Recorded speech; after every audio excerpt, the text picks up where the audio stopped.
mga katambay at good morning, good morning, good morning, good morning, good morning at good day all. Yan. Ang petsa pala natin is 26 ng August 2025. So yun sa oras na 11:30 na ng umaga. So yun mga katambay at yun, magluluto muna ako. So yun, nagpainit na, ininit ko na yung natirang kanin kagabi. So yun, init na siya ngayon. And then,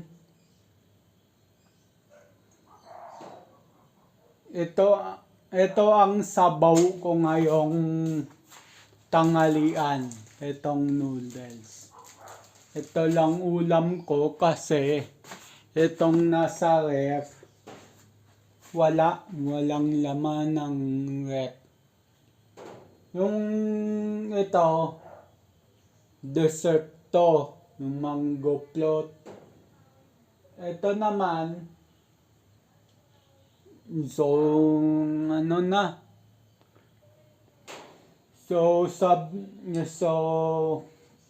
hindi ko alam kung ano yan. Pero, siguro,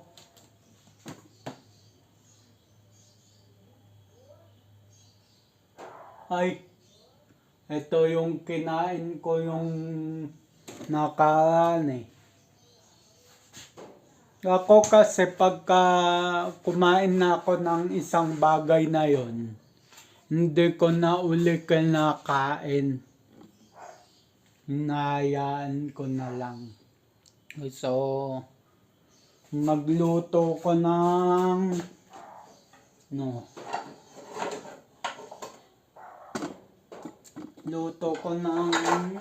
noodles. Ang ulam ko tanghalian. Noodles lang yung ulamin ko dahil ayoko naman na yung ulam sa rep, yung ano ba to? Nakakalimutan ko yung pangalan eh, yung nilalagyan ng suka tsaka ng bawang. Although gusto ko siya, pero hindi ko na inuulit-ulit, lalo na kapag napakatagal na sa rep. Hindi ko na siya inuulit. Kahit sabihin initin. Medyo maarte ko sa pagkain, lalo na kapag matagal na sa rep.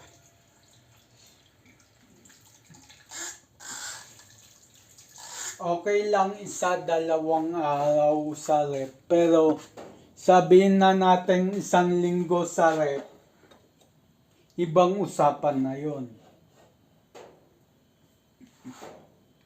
So ayun,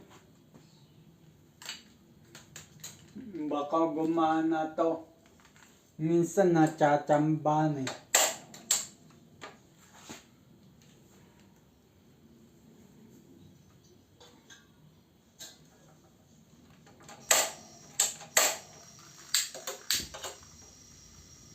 Yun, hindi gumana. Minsan kasi gumagana yan, minsan hindi. Kaya laging may nakaabang na lighter, and then bunutin ko yung rice cooker ko. So, init na yung kanin. So, ayun. At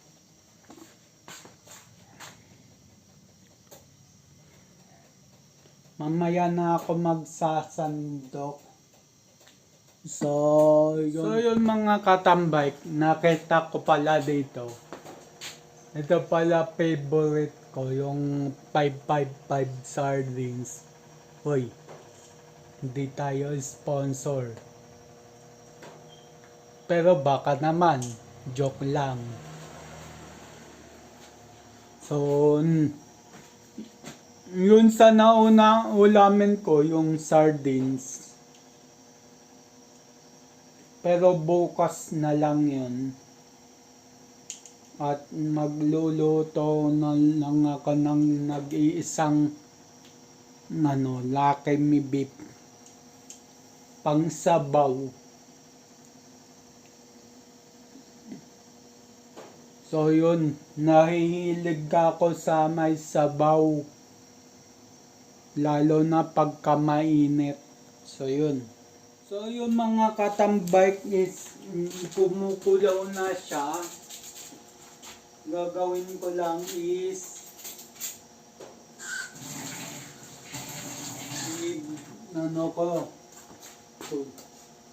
ibabalik-baliktad ko. Yan. Tapos lagay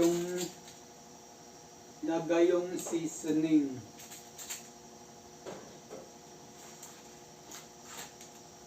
Siyempre hinaan yung apoy para hindi mapasok. Hindi ko na to lalagyan ng itlog. Sabi ko nga gusto ko nga ng sabaw. Kaya hindi ko na siya lalagyan ng egg.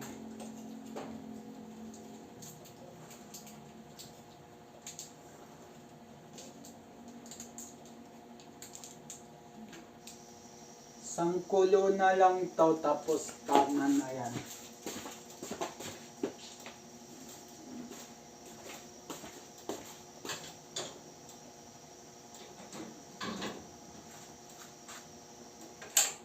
Yun. So yun, okay na. May sabaw na ako.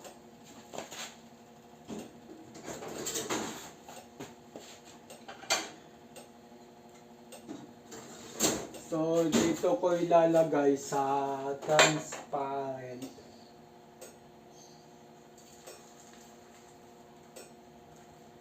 So, yun, hindi kasya. So, ilalagay ko na lang sa kanin. So, yung iba.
So, yun lang ang pagkain ko. Babaran ko na ng tubig yung kawali. And then yun, kakain na ako.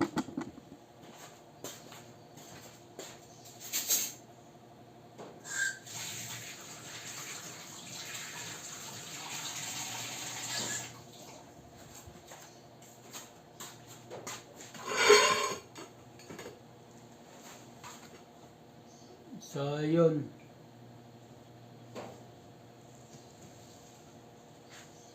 Ngayon, lagyan ko ng dikin kasi naka-plastic lang to yung mesa. Yan o, plastic cover na makapal. Yan o. Kaya ingat-ingat din.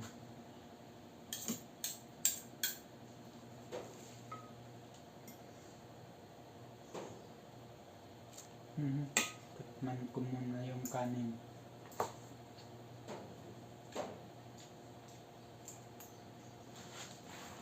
Buti nahabol ko pa yung kanin.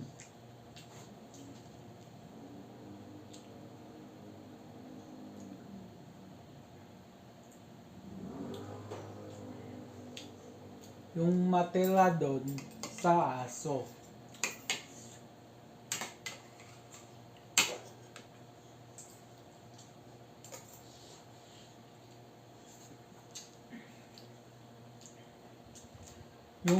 Yung salo, yun pala.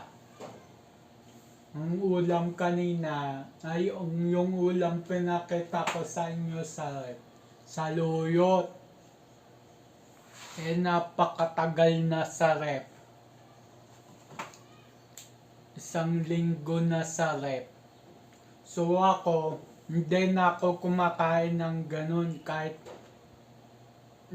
nakarep pa yan. At basta 1 linggo, hindi ko na kinakain. Okay lang i-rep 1, 2 araw, okay yon. Pero 1 linggo sa rep, hindi ko na kakainin yan. Hindi na. So, yun mga katambay. At yun, tuloy ulit pagkain ko.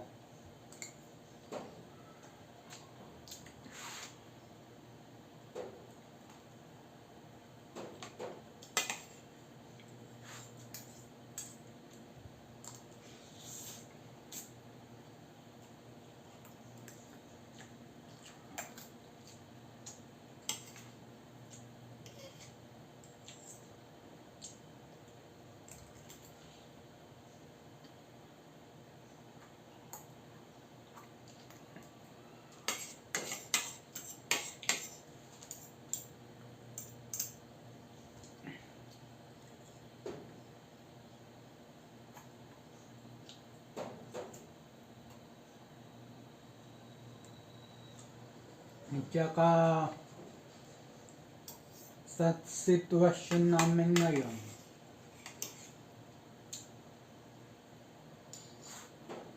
wala na ako masasabi.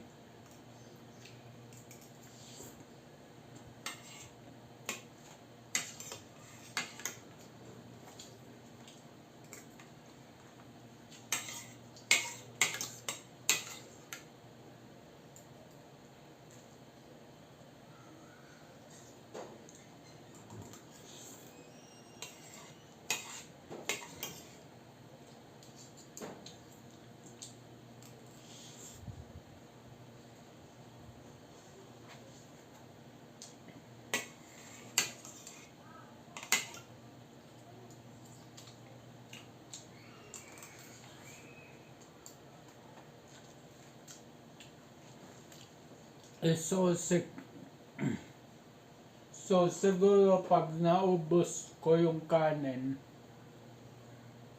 kasi konti na lang nun, bababalan ko yung kaldero, hugasan ko na rin. Pero hindi ko sure kung mapapakita ko sa vlog yung paghugas ng saingan or mamaya na lang.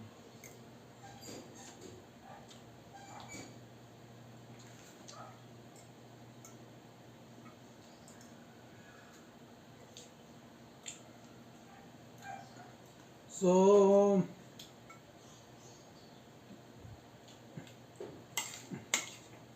ito kinalakihan kong pagkain.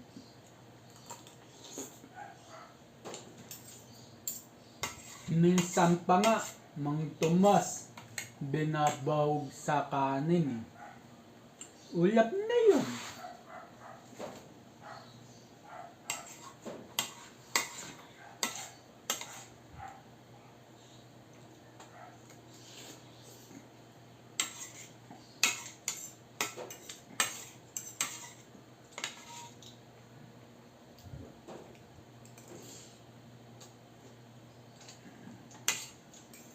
Mga ganun mga kinalakihan kong pagkain kasi hindi naman dati, hindi naman kami asensado sa buhay dati.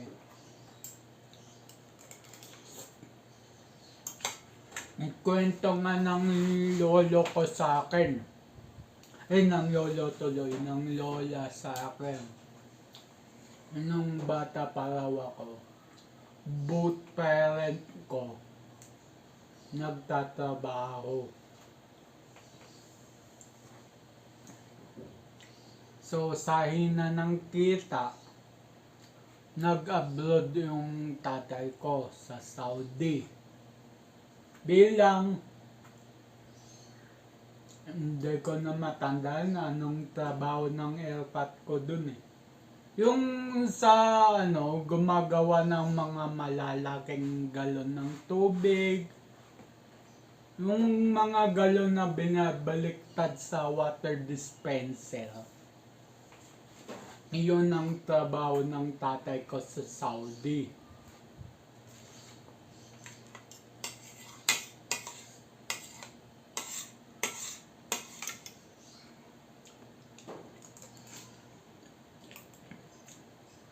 Tapos nanay ko, umi-extra lang pananahi. Pero dati, nung baby ko, nasa isang company sila. Nung nag-Saudi na tatay ko, nananahi nanay ko, gumagawa ng mga sapin-sapin, biko.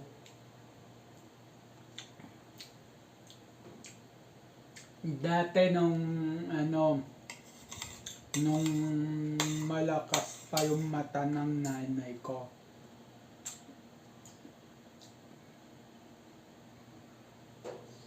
Tapos nandito na tatay ko yun. Natapos na kontrata niya sa Saudi. Nagtinda kami ng pizza dyan sa labas namin.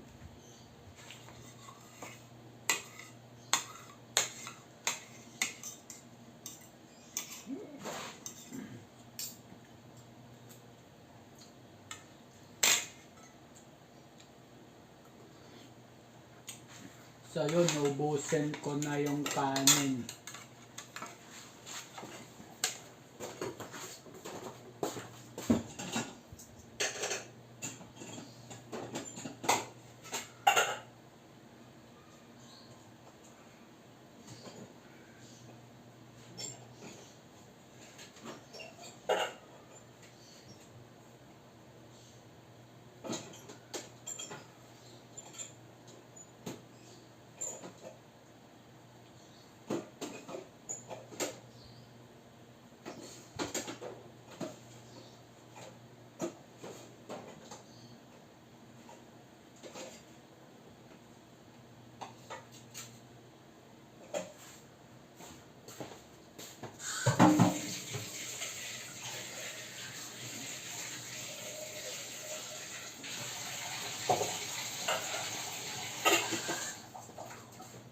So yun mga katambay, habang kumakain ako, binabalan ko na yung kaldero ng kanin kasi inubos ko na yung kanin.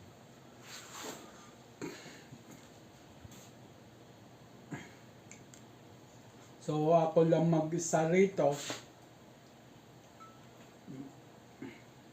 wala akong kasama.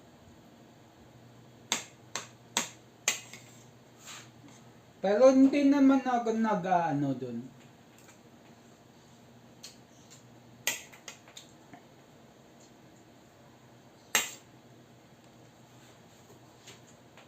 Mas mainam pa nga sa akin yung mag-isa. Hindi ko naman sinasabing lumayas yung mga tao dito sa bahay. Pero mas gusto ko kung ako lang mag-isa, ako lang kumikilos.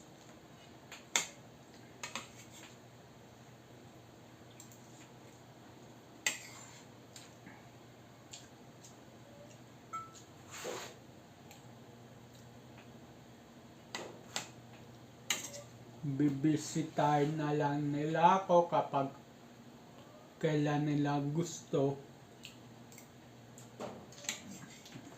Yung mga ganun ba?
Medyo matabang pala yung pagkaluto ko sa noodles.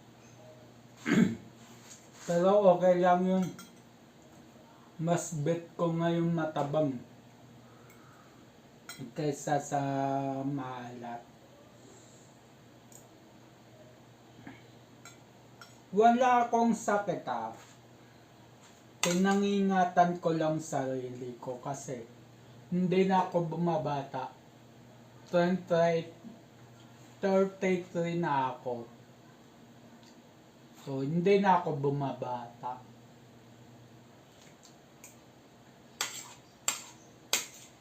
Kung alin sobra,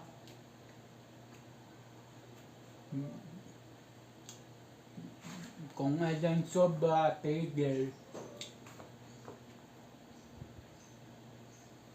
Pero normal lahat naman sa akin. Nagpa-check up ako. Nung ano ba to? Nagdo-donate kasi ko ng blood So, sinamantala ko na. Check up ako. Ang result, normal lahat sa akin. Normal lahat.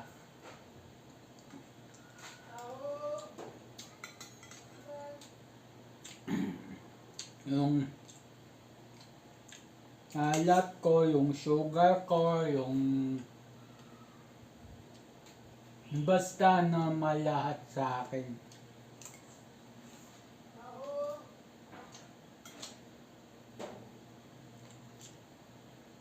Isa lang ang mataas sa akin.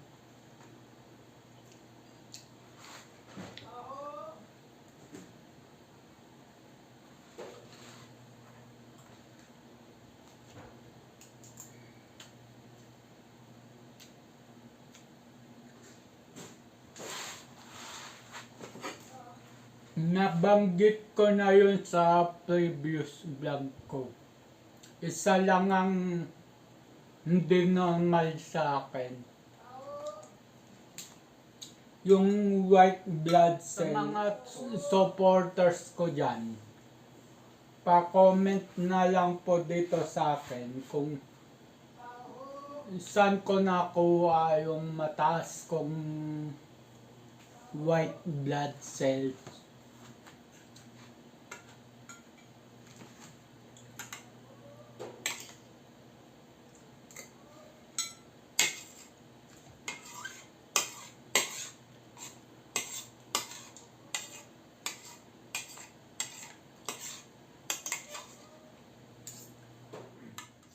So yun, patapos na ako kumain. Paubos na kanin. So yun, paubos na kanin ko. Yung noodles ko hindi pa. Kasi nga napadami ko ng sabaw. Pero okay lang yan.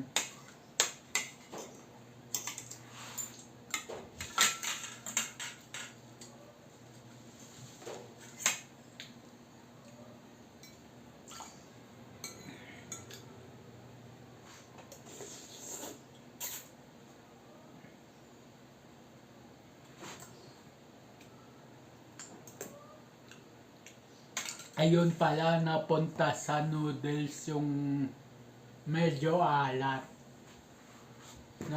Nagtaka ko eh. Taba naman tubig ko. Matabang. Pero napunta sa noodles yung konting alat.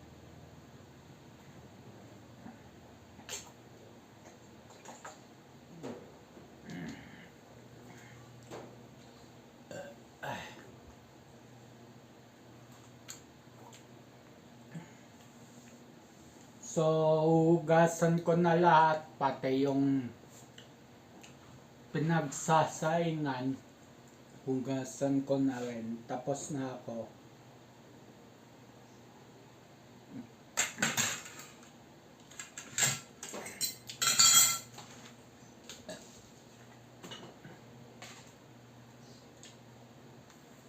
So, yun, tapos na.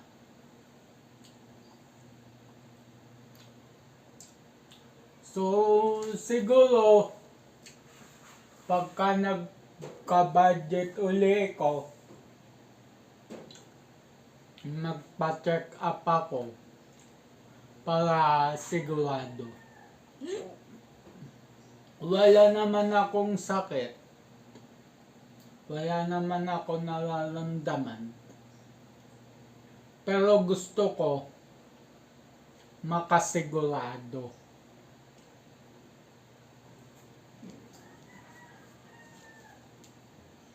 So, yun. Gusto ko makasigurado.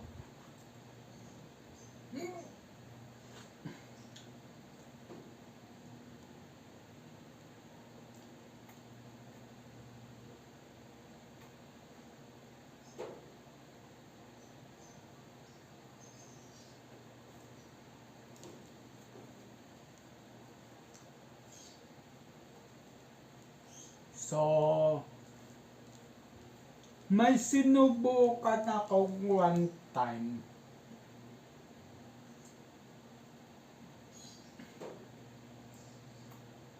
Alam nyo yung nagkakarga ng bisikleta sa likod ng sasakyan? Akin sinubukan ko yun sa e-bike ko.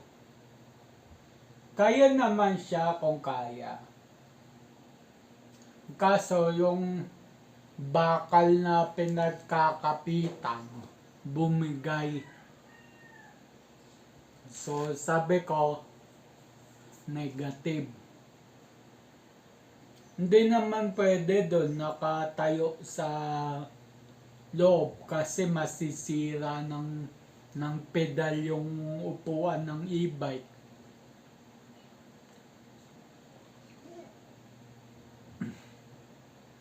Pero siguro kung tatanggalin ko yung gulong sa harap,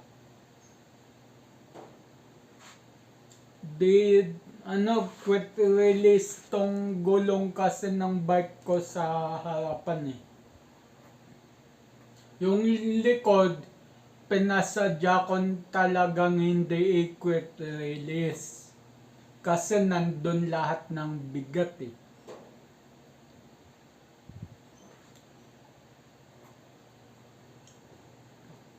Lalo na nagdadala ako ng bag pagka bumabiyahe ako. So, yung gulong ng bisikleta ko sa likod, hindi ko pina-quick release. Yung harapan na lang pina-quick release ko. Pero yung quick release na boha. Nandyan nakatabi ng panglikod. Hindi ko binibenta, hindi ko dinidispose. Baka sooner ikabit ko yun sa magiging dito sa bike kong personal. Pagpapalit-palitin ko lang siya. Bala ko kasi bumili ng isang set ng rim, tapos na gulong, papakabit ko na. Para pag magpapalit-palit na lang ako. Kaso, ang type ko, hindi na mountain bike. Siguro, itong mountain bike ko na to, ikikip ko na lang tong bike na to kasi napaka-memorable nito sa akin, itong bisikleta na to. Napaka-memorable sa akin yan. Lalo na yung batalya, napaka-memorable sa akin. So, itatabi ko siya.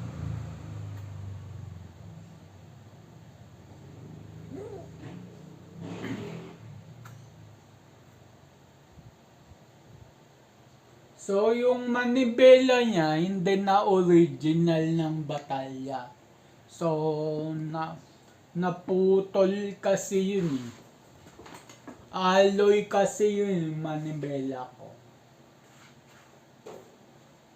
So, shoutout sa'yo, kuya. Pasensya na kung napalitan ko ng ordinary yung manibela ng batalya na pinagkaloob mo sa akin.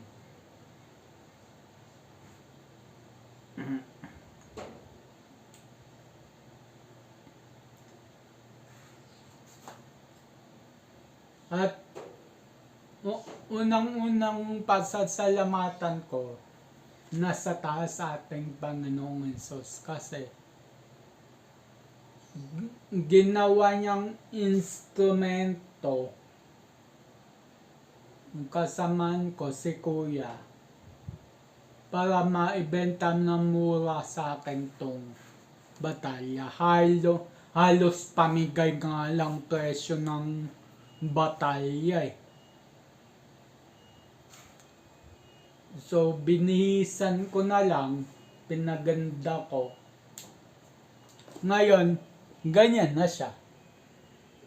Dati, lang yan, batalya, tinidor, head post, seat post, manibela. Yun lang dati yan. Pero ngayon, boom, bagang. Ang ganda na. So, pinupunas-punasan ko pa rin siya kahit hindi ko nagagamit kasi yung weight ko hindi na kaya ng mga gulong. Kasi matanda na yung gulong ko na yan. Yung gulong ko na yan, 2015 pa yan. Pero makapal pa ang spikes. May lamat-lamat na nga eh. So, delikado na eh, pang long ride. Delikado na.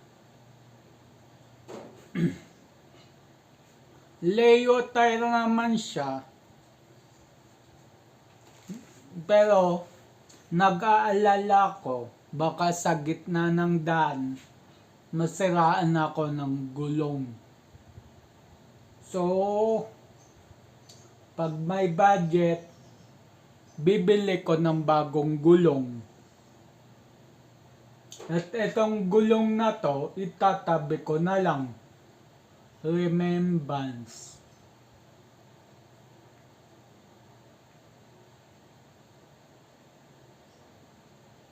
Kaya gusto ko mangyari bumili ko ng isang set ng rim tsaka gulong. Para ito dating gulong niya tsaka rim niya, maikip ko, maitabi ko. Kasi pwede naman tong gulong na to, pwede pa.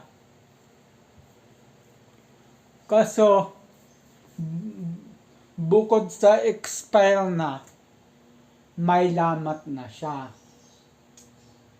Hindi naman lamat na tagusan lamat yung lamat na ano lang. Pero makapal pa yung spikes niya eh. Ewan ko lang kung sa veteranong mga nagsisiklista dyan. Paki-comment nyo nga kung tama yung sinasabi ko. O tama yung ano ko. Na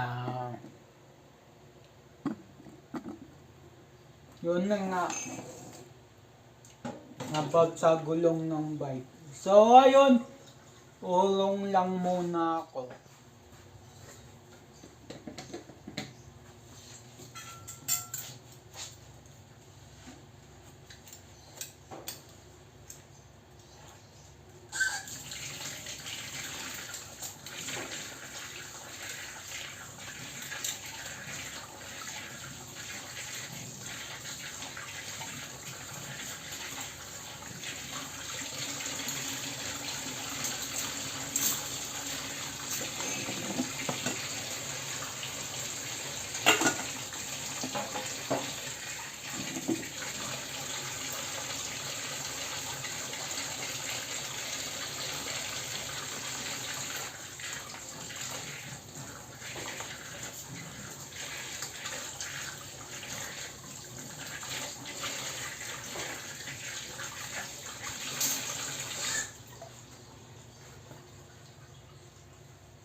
Ay nga pala, ang sandok.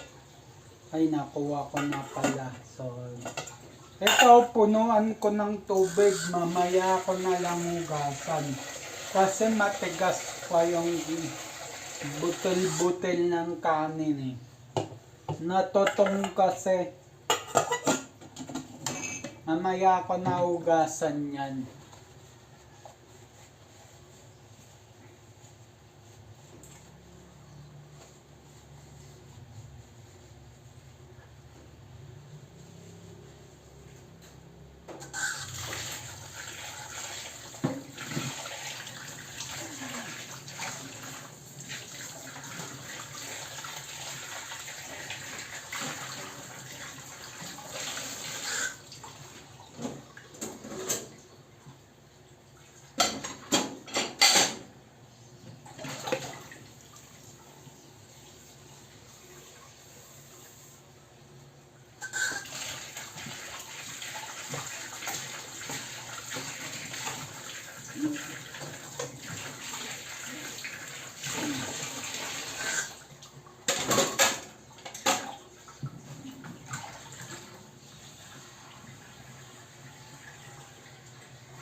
So, yun mga ano.